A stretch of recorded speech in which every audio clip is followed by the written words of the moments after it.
Welcome to this very special edition of the KAJ Masterclass Live, the show which ensures that you profit from your time spent here with experts, either through the industry insights, information, or simply learning from them.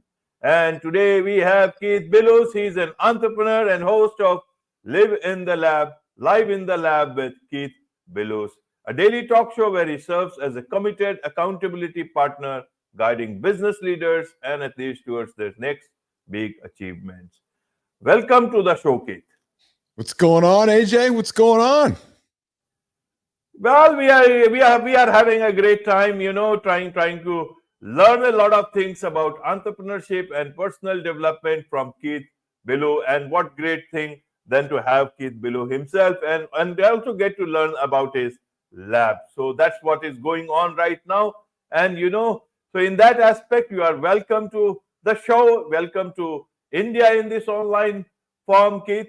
And I'm sure not just in India, but a lot of people across the globe will benefit from what we are going to talk about. As we said, you know about entrepreneurship, you know about personal growth, you know about accountability, being a good accountability partner. So let's start with accountability first, Keith, to understand from you. Who is an accountability partner? What makes him or her a good accountability partner? And secondly, why do business leaders and athletes need accountability partner when the whole world looks at them for motivation and inspiration? Help us understand this. Oh, what a place to start, my friend. What a place to start. Yes, accountability. What a word. When you look in the dictionary, accountability comes before inevitable. And it's on purpose, right? Because the future is inevitable. So you might as well be accountable to it. But yet so many human beings, and admittedly, myself too, from time to time, it's difficult to be held accountable. It's difficult to do things consistently. But what I really believe in, its core belief of accountability, AJ, is just this idea of showing up. Right. It's showing up consistently. And, and I'll give you, maybe the best example is this idea of, taking care of your human, going to the gym, and the metaphor of the gym. And I'm not talking about, having to go and bench press 500 pounds or squat 600 pounds or whatever it is. But it's this idea of taking care of your human being, your machine, yourself, your person. Right. And I think that as long as we can get ourselves to the gym, magic can happen. The point is just show up, find a way to get out of bed in the morning. And if you can't get out of bed in the morning, then call somebody and say, listen, I'm really having troubles getting out of bed. I need your help. And I think if you take both of those examples, you're being accountable to yourself. You're either taking some personal responsibilities to your own mirror and saying, I'm getting up and I'm going, or I'm calling my friend AJ and saying, I can't get up and get going. I need your help to get up and get going. Right. So in terms of an accountability partner, how do I choose a good accountability partner? And what is the difference between an accountability partner and a mentor? Is it the same thing, or are they two different things? Or can they also be both the things at the same time? Yeah, great question. I think they can be the same thing. But I think when you're looking for an accountability partner, an accountability specialist, you're looking for somebody to be there all the time, be there before you, be there with you. So when that tomorrow, that when the day breaks tomorrow, that I'm there. That I'm just a tap away on your phone. That I'm in the gym before you even get there. That when you're driving into the parking lot, my car's already there. That when you walk upstairs to the gym, I'm already standing in line. That when you get home at night and you're finished work, I'm texting you saying, hey, AJ, how was your day? Right? It's knowing that I'm in your pocket. And there's never been a better time for society to be connected to human beings, frankly, when we carry these things in our pockets. So I really believe in my heart of hearts that if I was your accountability partner and you said, hey, Keith, I'm like, yeah, AJ? You're like, I have this big goal I want to solve. I'm like, all right, what's the goal I want to solve? You're like, Keith, I want to climb a mountain. I'm like, all right, let's go climb a mountain together. And I'm like, I'll see you tomorrow at 6 a.m. You're like, what? See you tomorrow at 6 a.m.? Yeah, I'll be at the gym tomorrow at 6 a.m. Now, the metaphor of the gym, I'll be up at 6. Are you joining me at 6 to talk about your goals? And then, oh, by the way, I'll be there tomorrow at 6 again. And then the next day at 6 again. Right. And I'm going to give you the belief that I'm always going to be there. Knowing that, okay, well, if Keith's going to be there, I think human nature suggests to you that, well, if he's going to be there, I guess I better show up too.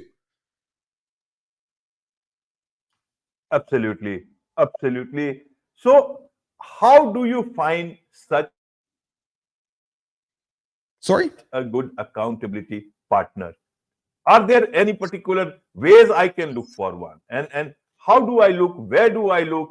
If I look it among close people, should I look it from strangers? Should I look? Are there professionals who are accountability partners? How does this work? How do you give your services as an accountability partner to business people as well as athletes? Yes, you come find me. You come find me in the lab. You come find me at inside.bapl.ai, inside, inside.bapl.ai. Come find me and we'll talk about being your accountability partner. But there's a few ways, AJ, that we support our people from an accountability perspective. It's setting the expectations that I'm going to be in your pocket all the time. It's understanding how you want me to be your accountability specialist. And you asked the question of how do you find one? I think you can talk to a friend. You can talk to a colleague. You look for somebody professionally. We offer the services in the lab. Accountability is a term that I think is often forgotten about in the coaching self-help industry. We're quick to give software. We're quick to give strategies. We're quick to give instructions. We're quick to do everything. And then it's like, okay, AJ, off you go. I'll see you tomorrow.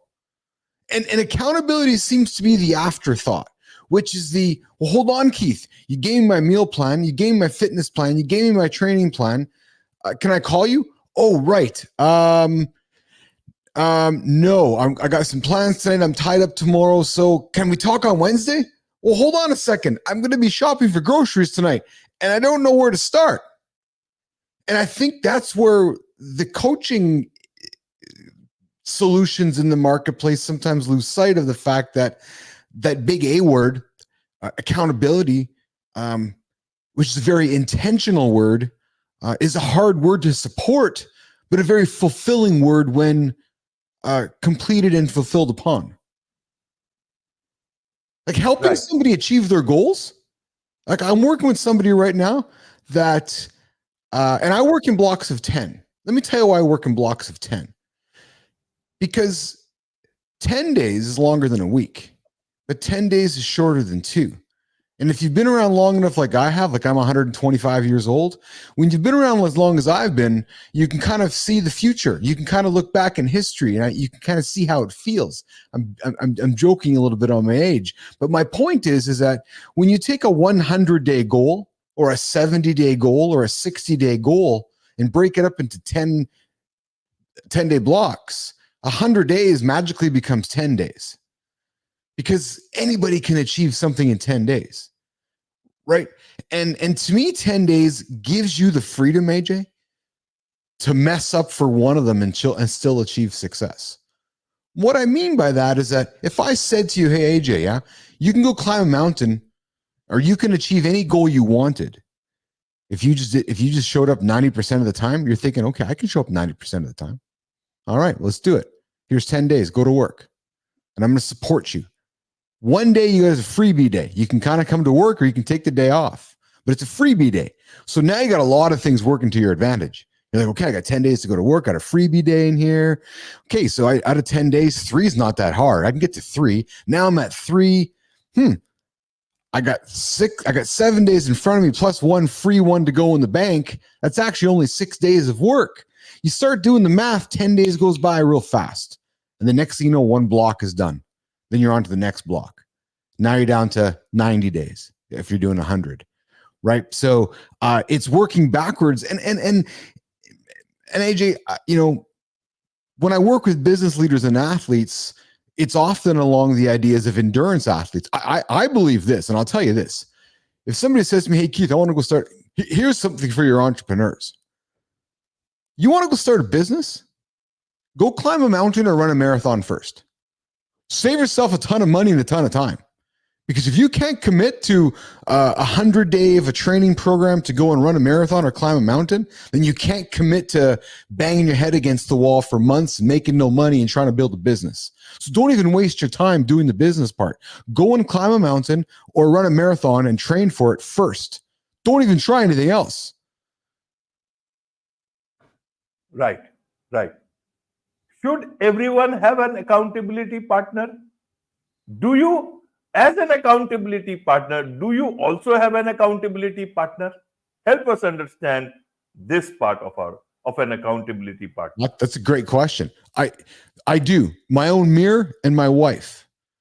I lean heavily on my mirror. I would say to you, AJ, that if there's one thing I'm really proud of, and so I'm just a kind Canadian, and apparently kind Canadians don't boast enough. We just don't boast enough at all, frankly.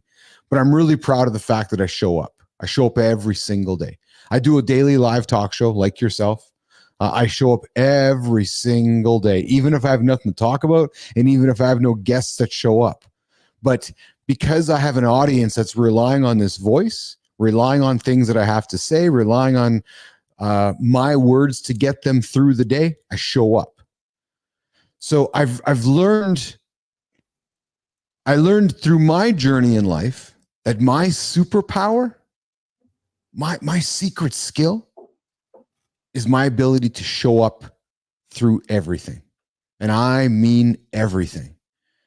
Like if you talk about an Iron Man, the award, Iron Man, I got the Iron Man for life. My kids look at me and I show up every single day because I need to show my kids that I show up, because I think it's the easiest skill that takes no talent, but provides the most value. Right, right, Keith. Let's look at it this way. How do I become a good accountability partner? This was how to look for a good accountability partner. As an accountability partner, how can I be a good accountability partner? If I myself not being very successful in life, and if someone says, can you be my accountability partner? What should I say? If I want to become a good accountability partner, how do I become? Can it also help me in other ways? In this whole journey of being an accountability partner for someone else. I think the question you have to ask yourself first is, what are you doing first thing in the day? So to me, being an accountability partner, it means that the first thing you're doing every single day is taking care of your human being first. You're setting the example. And what I mean by that is that you're taking care of yourself first, not second, not third, not fourth, first. Get out of bed, AJ's first, right? You're taking care of your human being first, non-negotiable. Because in order for you to take care of anybody else as an accountability partner, meaning your family, your friends, your partner, anybody, your customers, you got to take care of yourself first. So that's a non-negotiable for me in the lab and anybody working in the lab as an accountability partner. You got to take care of yourself first, and that means showing up. I'm using 6 a.m. as the metaphor, but it's true. The day starts at 6 a.m. Not at 7, not at 8, not at 6:05. It starts at 6. Right? And it's showing up at 6 every single day. AJ, the hardest skill for anybody is to do something every single day, consistently. Right? So if somebody says to you, hey, AJ, can you be my accountability partner? Care myself first every single day. And if the answer is no, then you're not going to be a good accountability partner, because you're not going to set a good example for the rest. Because to me, business and everything else that ends, let me back it up for you. We know of every cliche on the planet, the deathbed cliche.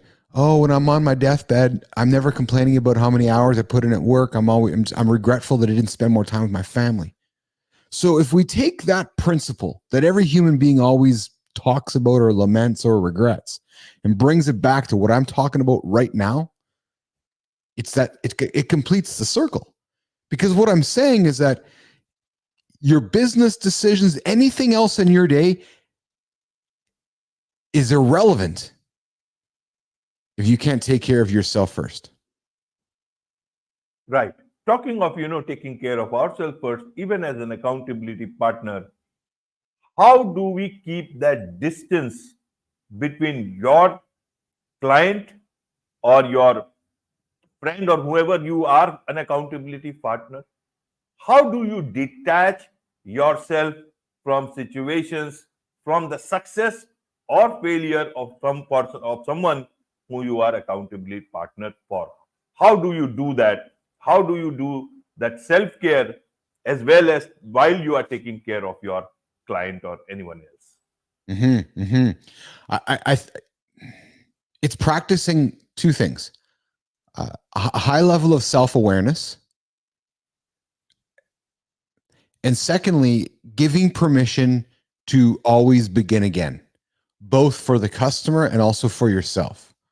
Right. So I joke, AJ. I started something. So peanut butter is my sin. I can eat peanut butter and I mean I can eat peanut butter on everything. Like it goes with everything. So the month of November last year, I started my no challenge, which was no to something. I picked no to peanut butter, and it's it says to me that I'm saying no to it, but it also says to me that if I do decide to crack the seal, I give my permission to re-begin again and Okay. not beat myself up that I failed, because we know life is going to suggest, we know we're going to fail in life from time to time, right? So cracking the peanut butter jar, it's going to happen inevitably for me, right? And when that day happens, it's recognizing that it's okay and I can do it again. Same thing with my customers. So when my client calls and says, "Hey Keith, yeah, I didn't make it today. I misstepped towards my goal." All right, let's talk about it. Let's embrace it. Let's accept it. Let's look at it. Let's stare at it for a little bit. Then let's just go toss it aside and let's go to tomorrow. Right? It's the same way I talk to my son AJ about, he plays hockey. And I know we're talking to a global audience and an audience in India, but ice hockey he plays, and he plays maybe 30 or 40 shifts on the ice every single game, probably about a minute per shift. Well, if he has one bad shift, I say to him, don't let that ruin the rest of your game. You got to learn to quickly throw that one out behind you and go to the next one. I'm very similar probably to cricket, I guess, right? So Yes. you got to quickly get that mistake done, put it away, and mentally move forward.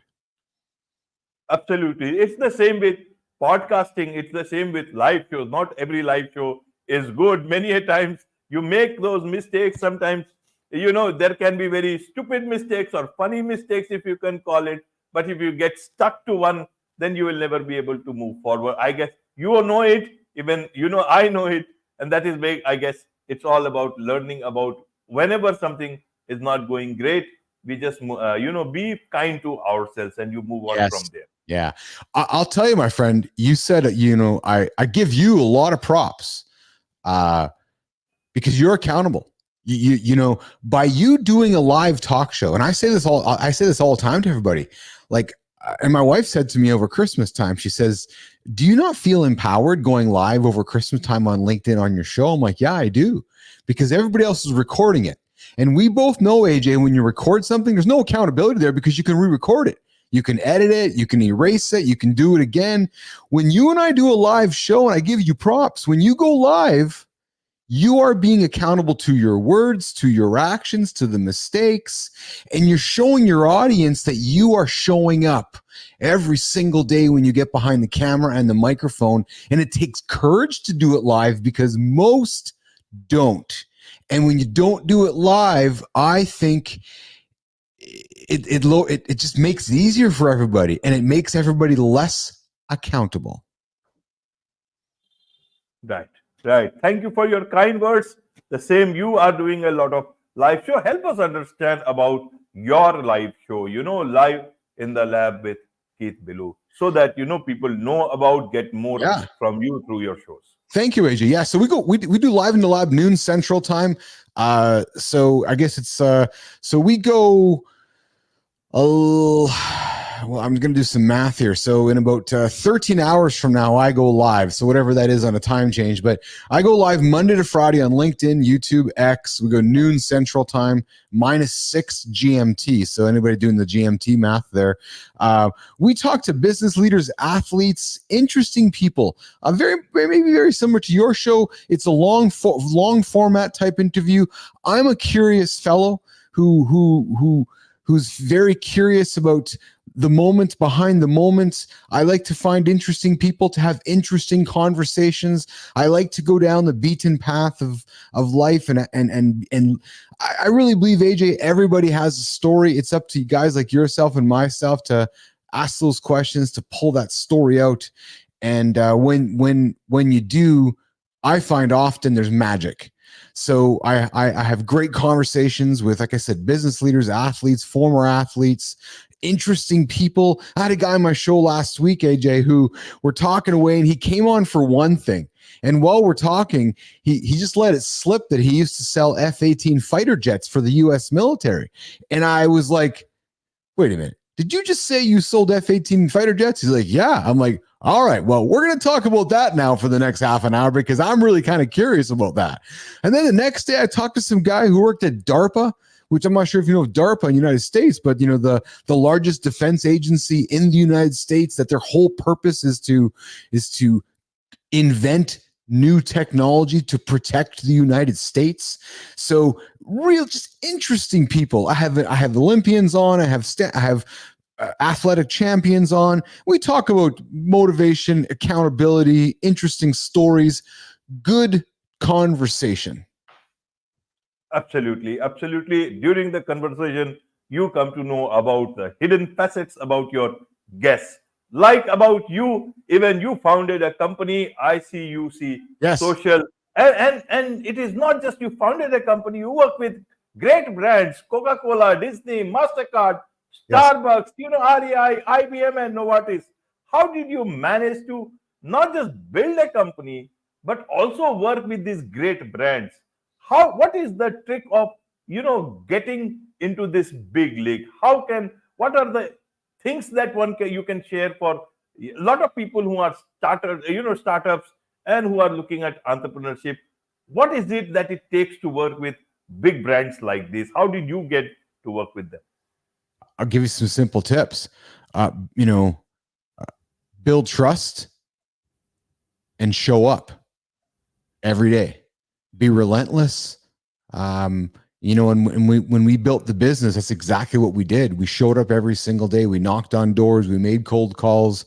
In my experience, AJ, everybody gets so caught up with everything else in business, but the most important thing, which is sales, right? And I know operations is important and HR is important and everything else is important, but if we're not selling, there's no business.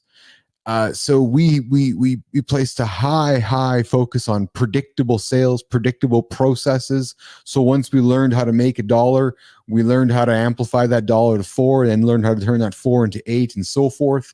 Right. So using data to amplify decisions, but most importantly, we showed up. And I bring it back to the top of our conversation about accountability. We showed our customers, we showed up. ICUC was a 24/7 business. And maybe, back to your question originally, which to me was what's my skill, or what is it about showing up? Well, ICUC was a company that protected the world's biggest brands 24/7. We had to be on 2:00 in the morning, 2:00 in the evening, 6:00, all the time. So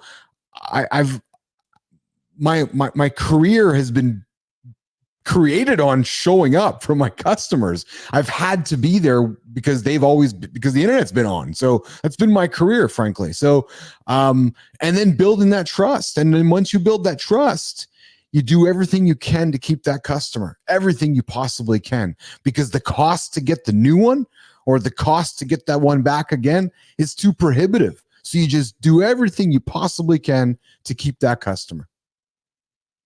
Absolutely, absolutely. But for a person who is giving away all his time thinking about customers, and one fine morning you have to step away from that same company, how do you make that transition for yourself? How do you make that mental shift from that very thing you were so close to or attached to? How did you do that where you had to step away from ICUC and rebuild a life for yourself, transition away to something that you could live with in your coming days? Yeah, great question. So sometimes, decisions are made by others. And this was a decision that was not made by myself.